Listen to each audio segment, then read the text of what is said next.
The terrifying Blackphonemovie, which was released in theaters a couple weeks ago, has garnered much success in the domestic box office and is in talks right now to have a third Blackphonemovie, but this time focusing on The Grabber. This terrifying film, The Black Phone, is based on a short story by Joe Hill and has garnered much success and talk over the last couple years.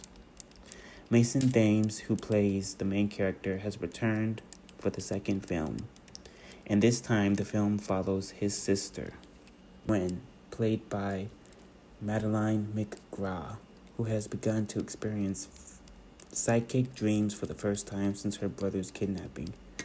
She sees frozen boys in a frozen pool using their fingernails to carve out letters, and then begins sleepwalking through her home. After receiving a mystical dream call from her dead mother, she becomes convinced that she needs to go to a Christian camp up in the mountains to investigate the decades-old disappearance of the very boys she's been seeing in her dreams. Finney reluctantly joins his sister and they head to the camp, not knowing what's to come, when they witness the Grabber, who has returned, but this time more powerful and more evil than ever.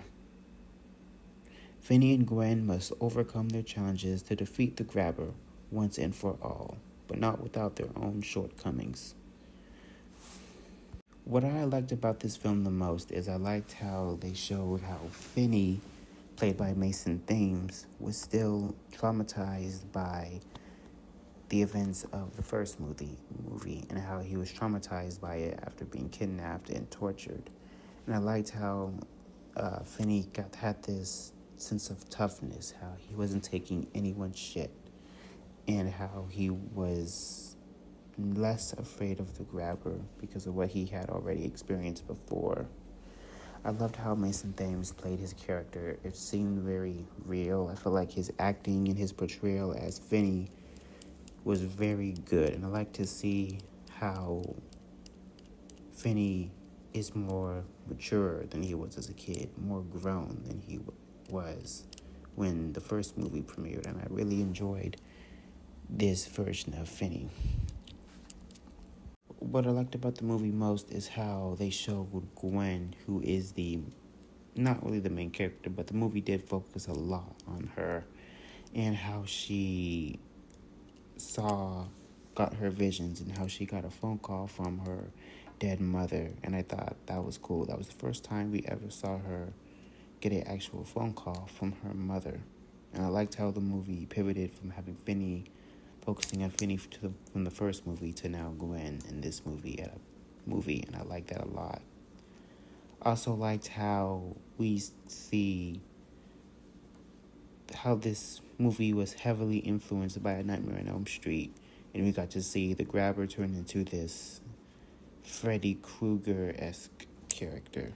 The only thing I didn't like about this movie was how repetitive the first act felt. It didn't feel like nothing was really happening in the first act, and I get that they were setting up the story. I just felt like the pacing was very slow and there wasn't really much going on. Just the characters kind of living in their moment, which I guess made sense because they were all different people from the first movie to the second movie. But still, I felt like the first half of this movie was really dull, and it could have picked up the pace a little bit faster, just did something a little different. Overall, I thought the movie was great, and I can't wait to see what the studio does for a potential third Blackphonemovie. And overall, I give the movie a solid 8 out of 10. It was a pretty good movie. If you want to hear more from me, follow me on Instagram on @It'sDerekBarnett, and subscribe to my YouTube channel, Derek Barnett 7539.